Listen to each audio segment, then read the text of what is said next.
Bonjour à tous et bienvenue dans l'émission Rencontre. Il est le co-gérant d'un des domaines phares de la Bourgogne, mais il préfère se définir comme un simple viticulteur. Il produit le vin le plus célèbre et le plus cher au monde et mène un combat permanent contre la spéculation sur les grands millésimes. Grâce à son travail auprès de l'UNESCO, les 1247 climats de la région Bourgogne sont désormais inscrits au patrimoine mondial de l'humanité.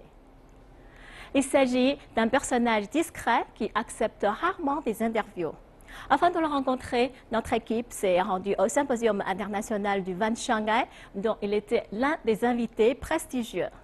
Nous sommes très honorés de nous entretenir avec cet homme aux multiples facettes, le gérant du domaine de la Romanée-Conti et le président d'honneur de l'Association des climats de Bourgogne, M. Aubert de Vilaine.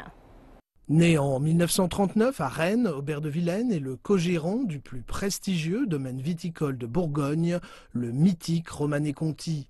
Après des études de littérature et de droit, il part aux États-Unis où il pratique le journalisme et découvre les vins californiens. Cet homme de terroir, enraciné et persuadé que l'activité humaine est la source d'une culture et d'un paysage particulier. En 2006, il préside la candidature des climats de Bourgogne à l'inscription sur la liste du patrimoine mondial de l'UNESCO. Aubert de Vilaine est également un défenseur de la culture bio et depuis 2007, son domaine est passé entièrement à la biodynamie, un mode de culture basé sur les rythmes de la nature et l'équilibre du sol. Le 4 juillet 2015, les 1247 climats de Bourgogne obtenaient enfin le classement au patrimoine mondial. Mais cet aboutissement n'empêche pas Aubert de Vilaine de poursuivre son travail de gardien de la tradition. Il se bat désormais contre la contrefaçon et la spéculation sur les vins et continue de transmettre avec passion l'idée essentielle qui résume sa vie, le respect de la terre et des contraintes qu'elle impose. Bonjour Monsieur de Vilaine, merci beaucoup d'avoir accepté cette interview. Bonjour Madame. En juillet de cette année, sous votre direction, les climats de Bourgogne ont obtenu l'inscription au patrimoine mondial de l'humanité. Pouvez-vous nous dire d'abord ce que signifie cette notion de climat? Alors, le mot de climat est un mot bourguignon qui n'est employé qu'en Bourgogne pour désigner une parcelle de terre, une parcelle de vigne, qui est un terroir, mais un terroir qui a été délimité, qui a été nommé en général il y a des siècles, il y a très longtemps, qui produit un vin qui a un goût particulier, du moins qui a un nom qu'on retrouve sur l'étiquette et qui a un goût particulier qui est le goût de son climat. Pouvez-vous nous expliquer quelles sont les subtiles différences qui distinguent climat et terroir? Alors justement, un terroir est quelque chose qui peut concerner énormément de productions. Il y a des productions de terroirs de thé, de café, de viande, de toutes sortes de productions venant d'un terroir. Mais un climat, c'est bien sûr un terroir, mais c'est aussi une notion bourguignonne qui recouvre, à côté de l'idée de terroir, l'histoire de ce terroir, toute la culture qui l'entoure, c'est-à-dire le nom, les limites, l'histoire des hommes qui se sont succédés, tout cela, c'est un climat. Et dans l'idée de climat, bien sûr, il y a aussi tout ce qui différencie ce terroir-là d'un autre. L'hygrométrie, la climatologie, tout ce qui différencie ce climat-là de celui qui est juste à côté et qui va produire un vin différent. Notre président du comité de soutien, qui est un personnage célèbre en Bourgogne, s'appelle Bernard Pivot. Bernard Pivot, c'est pas le célèbre animateur de la télé? Si, c'est lui. D'accord. Et il est originaire de Bourgogne. Et il dit, en Bourgogne, quand on parle de climat, on ne regarde pas vers le ciel, mais on regarde vers la terre. Et il n'y a qu'en Bourgogne où il y a un climat dans le ciel et 1247 climats sur le sol. Ce processus que vous avez démarré et qui a finalement permis d'obtenir le classement des climats de Bourgogne, vous croyez qu'il peut être reproduit par d'autres régions vinicoles à travers le monde?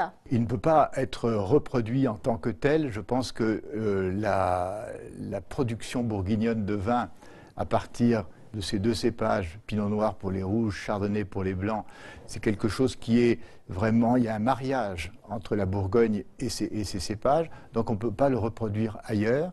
Par contre, le modèle bourguignon, je pense, est un modèle qui est très important pour le monde entier. Et c'est pour ça qu'il a été inscrit au patrimoine mondial. Hein. C'est parce que c'est plutôt son esprit, Voilà, son esprit, c'est-à-dire la fondation de cette idée de climat, c'est l'unité dans la diversité. Vous avez une grande diversité, 1247 climats, mais qui sont ensemble, dans une même unité. Et cette unité dans la diversité, je pense, est un modèle pour le monde entier, non seulement pour des territoires viticoles, mais aussi pour des territoires d'autres productions. Comment vous est venue l'idée de classer les climats de Bourgogne? Nous avons eu l'idée de bâtir une candidature au patrimoine mondial en 2006, avec moi-même et quelques Bourguignons amoureux de la Bourgogne. Et nous avons pensé que dans le monde moderne, qui est dirigé vers la vitesse, vers les raccourcis, vers la vision à court terme, il était important d'affirmer les valeurs qui font les climats, qui sont des valeurs de patience, de vision à long terme, et de trouver le moyen, et ça nous a paru être le moyen, de dire aux vignerons de Bourgogne, aux acteurs qui travaillent sur le territoire, qu'ils avaient entre les mains un territoire extrêmement précieux, ancien, qui avait eu la grande chance de réussir avec une persévérance et une opiniâtreté incroyable, de réussir un grand projet, et qu'il fallait que ce territoire soit protégé. Et être inscrit au patrimoine mondial nous a paru être le meilleur moyen de préparer la protection en fait, de ce territoire. Certains amateurs craignent que cette inscription au patrimoine mondial transforme les vins de Bourgogne en pièces de musée, qu'ils cessent d'évoluer. Est-ce que les climats ont une marge d'amélioration? Est-ce qu'ils peuvent encore progresser? Non, alors il faut bien comprendre que l'inscription au patrimoine mondial ne concerne pas vraiment le vin. Ce qui est inscrit au patrimoine mondial, c'est la culture qui entoure les vins de Bourgogne, les paysages, le bâti, tout ce qui fait partie de cette culture. Les vins eux-mêmes, ils sont déjà protégés par les appellations d'origine contrôlée. Les appellations d'origine contrôlée disent quelles sont les conditions de production, quelles sont les délimitations, quelle est la hiérarchisation. Donc pour les vins, l'inscription au patrimoine mondial ne change rien. Par contre, ce qui change, c'est la protection sur la culture qui entoure les vins. Pour la progression du vin, vous croyez qu'il y a encore de la marge? Bien sûr. Vous savez, je fais moi-même du vin depuis 50 ans, et on a fait du vin avant moi pendant 1000 ans au moins. Et pendant les 50 ans où j'ai travaillé dans la vigne, j'ai vu sans arrêt des progrès que l'on peut faire. Ce ne sont pas forcément des progrès très importants. On ne va pas changer la tradition. Nous avons des savoir-faire qui sont des savoir-faire qu'on ne peut pas changer. Parce qu'on sait depuis maintenant des centaines d'années que pour faire un grand vin de Pinot Noir, il faut respecter le sol, il faut avoir un matériel végétal très fin et avoir des méthodes qui soient respectueuses. Donc tout ça, nous le savons. Mais nous pouvons faire des progrès sans arrêt sur le matériel végétal. Par exemple, les types de pinot sont multiples et on peut tout le temps faire des progrès sur une amélioration des types de pinot avec lesquels on fait du vin. Puis vous savez que chaque année, nous travaillons avec le ciel. On fait du vin chaque année avec des conditions climatiques qui sont différentes. Donc nous sommes chaque année devant un problème différent. Le problème n'est jamais le même. Donc les progrès que l'on peut faire sont des progrès qui sont toujours fonction du millésime. Maintenant que les climats de Bourgogne sont inscrits au patrimoine de l'UNESCO, vous considérez votre mission terminée? Est-ce que vous avez de nouveaux projets? Alors, ma mission à moi est terminée, mais la mission de l'association qui a monté la candidature n'est pas terminée, puisque maintenant il faut recueillir les fruits de l'inscription, c'est-à-dire notamment mettre en place les protections qui sont nécessaires pour l'avenir. Et pour moi, j'ai eu suffisamment dans ma vie de grands projets. Vous savez, dans la vie, on a des rêves qu'on réalise ou qu'on ne réalise pas. Moi, j'ai réalisé un certain nombre de rêves que j'ai eus. Maintenant, comme je le disais hier, il y a cette phrase de Bernanos qui dit « L'homme ne pèse que le poids de ses rêves ». Je sais bien à mon âge que je ne pèse que le poids de mes rêves. Ça me suffit. Et je pense que je vais vivre avec ces rêves qui ont été réalisés et continuer mon métier de vigneron que je n'ai pas terminé parce qu'il y a encore trop de choses qui se passent dans la vigne que j'ai envie d'observer. Mais vous êtes encore jeune. Est-ce que vous avez encore un rêve que vous voulez vraiment bien réussir, même un petit rêve? Ben, écoutez, un petit rêve, ce serait peut-être avant que je sois trop vieux, de goûter un très bon vin venant de la Chine. D'accord. J'ai goûté hier ou avant-hier plutôt des vins qui étaient tout à fait intéressants, mais je pense que toutes ces personnes que nous avons rencontrées qui font du vin dans cette région de Lengxia sont des gens qui rêvent, eux, de faire un grand vin, et je souhaite qu'ils le fassent, et j'espère que je le goûterai.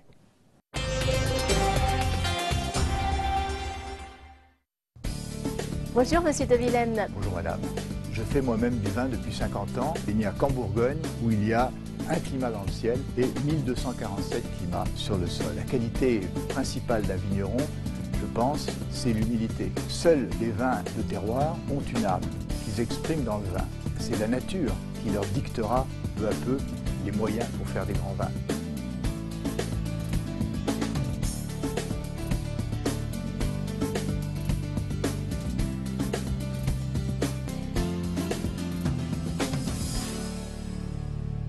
Le concept de climat est désormais reconnu au niveau mondial. Mais dans ce cas, pourquoi de telles disparités dans la qualité et le prix des vins issus des mêmes vignes et des mêmes domaines? Par exemple, pour le Richebourg, on trouve de grandes différences d'un vin à l'autre. Comment l'expliquez-vous? Vous avez pris Richebourg, je prendrais plutôt une appellation comme Échezeaux, par exemple. Échezeaux, vous avez 37 hectares et au moins je dirais au moins une trentaine de propriétaires. Donc c'est une appellation qui est très diverse, où il y a beaucoup de situations différentes. Et il y a le cœur de l'appellation et puis des parties qui sont un peu marginales. Et de plus, vous avez... Cela veut dire que les climats ne sont pas complètement les mêmes. Alors, il faut bien faire la distinction entre l'idée de climat et l'idée d'appellation. Voilà. En Richebourg, il y a deux climats, Richebourg et Verroy, tous les deux font Richebourg. En Échezeaux, il y a Échezeaux du dessus, il y a les poulaillères, il y a, je crois, 8 climats différents qui font ensemble l'appellation Échezeaux. Donc, vous avez là, si vous prenez l'Échezeaux, vous avez une assez grande variété de terroirs qui sont différents, suivant chaque climat. Et en plus, vous avez un matériel végétal, c'est-à-dire des vignes, qui peuvent être très différentes. Vous avez des types de pinots qui sont très productifs, d'autres peu productifs, des types moyens. Donc les vignerons utilisent un matériel végétal qui est différent et ils vont faire des vins de qualité différente et qui auront une réputation différente sur le marché et qu'on va vendre à des prix différents. Quelles sont les tâches essentielles qui incombent aux vignerons dans la fabrication du vin? Et d'après vous, qu'est-ce qui fait un bon vigneron? La qualité principale d'un vigneron, je pense, c'est l'humilité. Faire du vin est une formidable école d'humilité, parce que vous ne pouvez rien imposer. Vous pouvez apporter beaucoup de choses, mais vous ne pouvez rien imposer parce qu'il y a des forces qui sont plus importantes que vous. Le ciel, la nature, tout ça c'est plus fort que vous. Donc pour être un bon vigneron, je pense qu'il faut de l'humilité et une philosophie. Et quelle est la philosophie que vous appréciez le plus? Celle que j'apprécie le plus est une philosophie que vous pouvez comprendre, je pense, vous, chinois, parce que je pense que ce n'est pas très éloigné de ce taoïsme que vous connaissez bien. Lao Tzu. Voilà, où vous avez cette idée de naturel, où il faut que la production est la mieux réussie si elle est naturelle. Et je pense que c'est comme cela qu'on fait des très grands vins, c'est quand on est le moins interventionniste. Mais c'est très difficile. La biodynamie est une méthode controversée au sein de la communauté scientifique. Certains experts affirment qu'il n'est pas possible à l'heure actuelle de prouver son efficacité. Pour quelles raisons soutenez-vous la biodynamie avec autant de passion? C'est vrai que scientifiquement, avec des analyses, on ne va pas montrer qu'un vin produit avec de la biodynamie va être très différent au niveau de l'analyse d'un vin qui est produit sans biodynamie.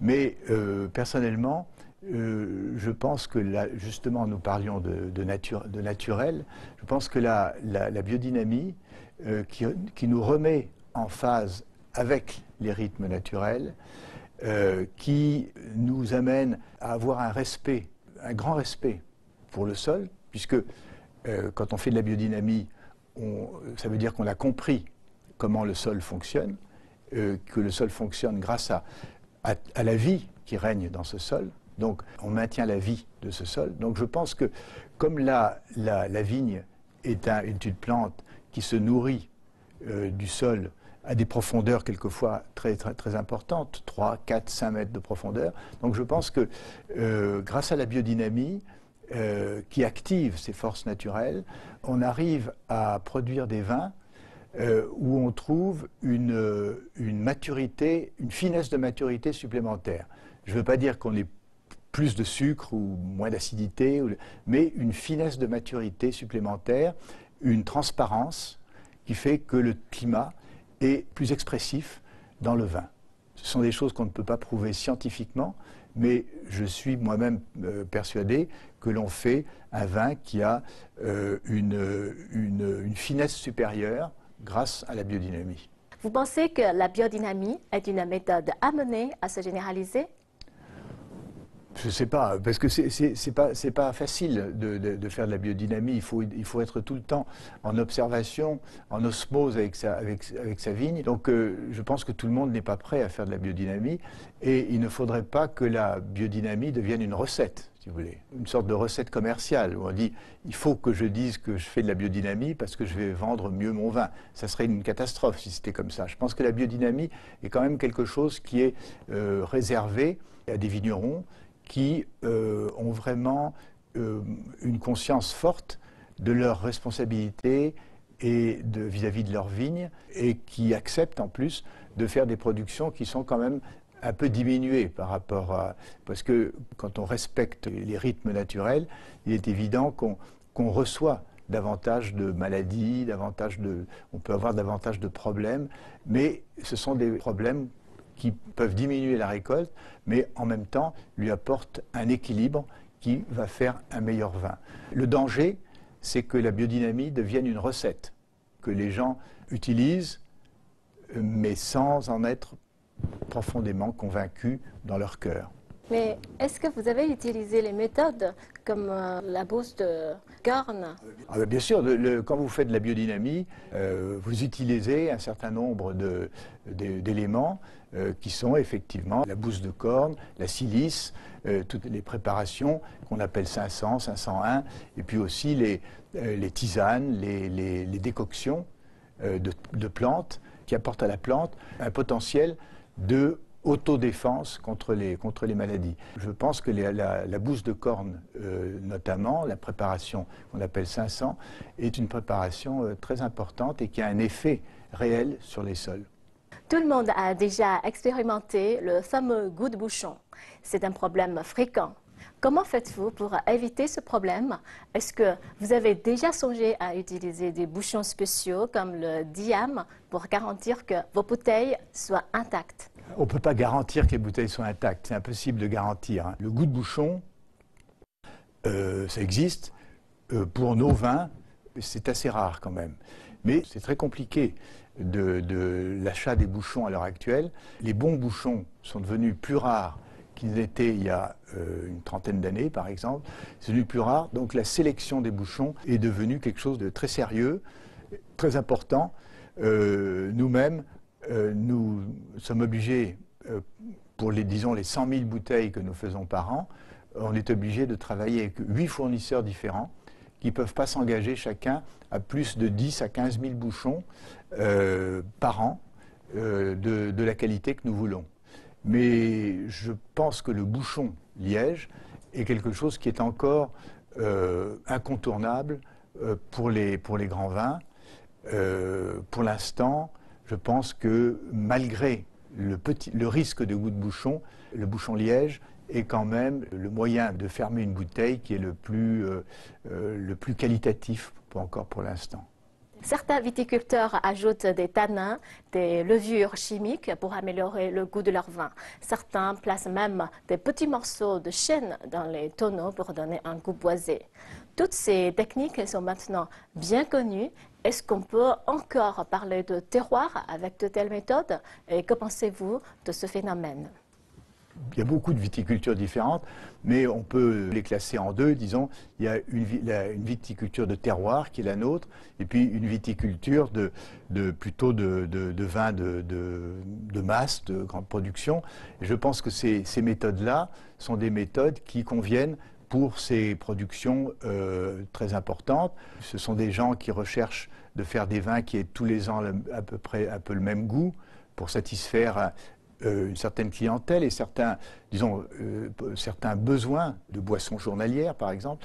Mais je pense que pour les vins de terroir, ce sont des choses qui sont tout à fait à exclure. Parce qu'il est évident que dès qu'on ajoute des copeaux de chêne, par exemple, ou n'importe quel autre produit, on va apporter quelque chose qui va diminuer l'expression du terroir. C'est assez évident. Donc je pense que des vins de terroir qui auraient recours à ces ingrédients ne devraient pas être regardés comme des vins de terroir, bien sûr.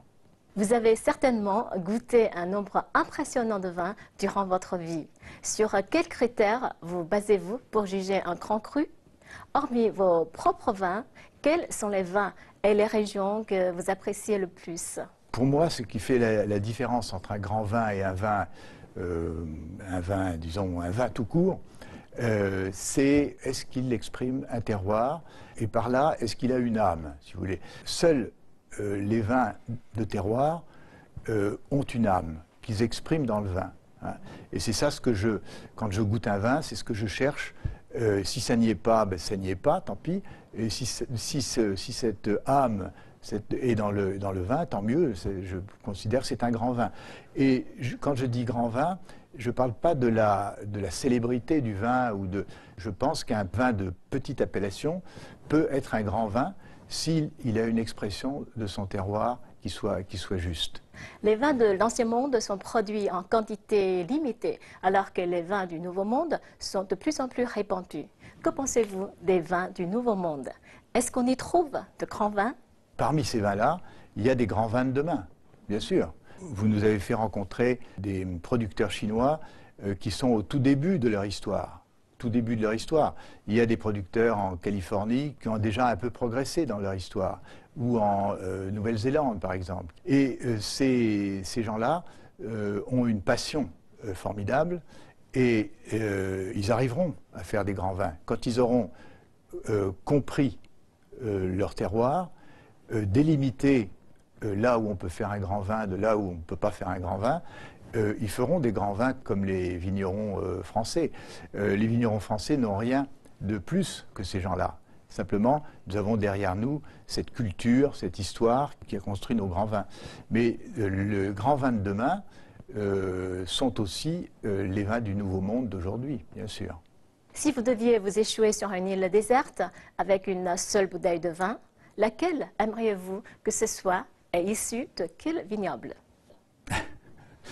Alors, c'est un peu difficile parce que choisir un vin, il y a beaucoup de vins que j'aime. Je pense que je vais quand même choisir un vin à moi. J'hésiterai beaucoup. Je pense que j'en prendrai deux. Je suis désolé, je prendrai deux vins. D'accord, pas de problème. Un vin de ma propriété de Bouzeron, dans lequel j'ai fait beaucoup d'efforts quand j'étais jeune, un vin blanc donc qui serait du Bouzeron. Et puis, je prendrai un vin rouge qui serait la Romanée Saint-Vivant. Romanée Saint-Vivant, parce que c'est un vin qui me rappelle le domaine, le travail que j'ai fait sur ce vignoble, et toute l'histoire qui est derrière la Bourgogne, l'histoire de Cluny, de Cîteaux, du monastère de Saint-Vivant, etc. Donc je pense que je prendrai ces deux vins-là qui nourriraient non seulement ma soif, mais ma mémoire aussi. Mais comme si vous avez la chance d'avoir la troisième. Alors quelle serait la troisième je pense que ce serait une bouteille d'un vigneron qui était un très grand ami quand j'étais jeune et qui faisait des vins formidables. Maintenant, il ne les fait plus. C'était un Chinon de Charles Joguet. Voilà.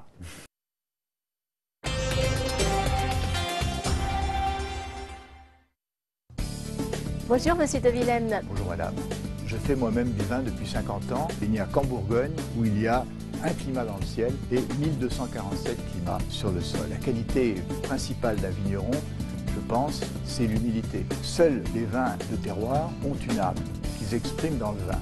C'est la nature qui leur dictera peu à peu les moyens pour faire des grands vins.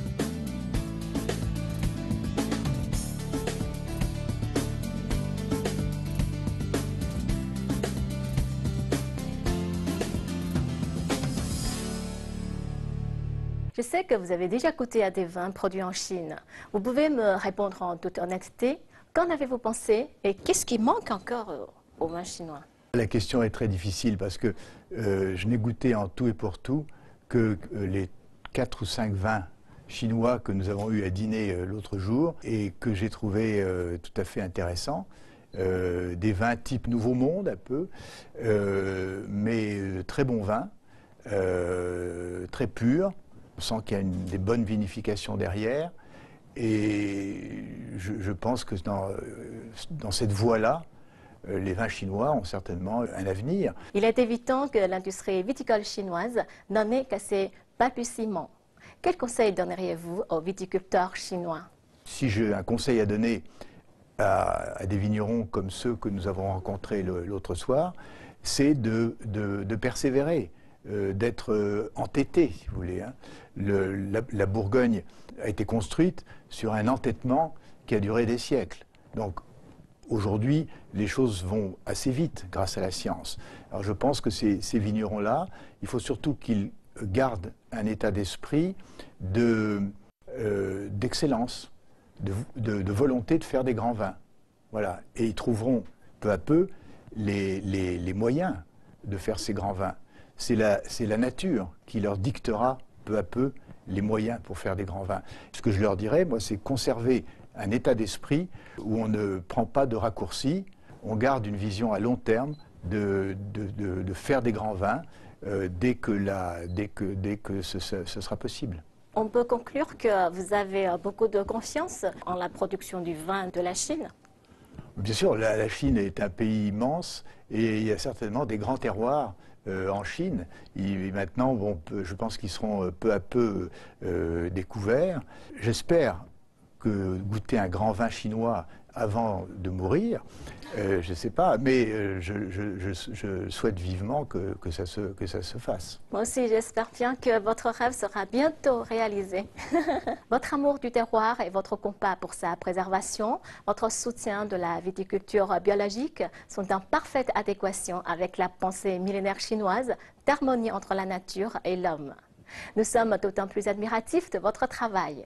Merci infiniment, encore une fois, d'avoir accepté notre interview. Merci. Merci beaucoup.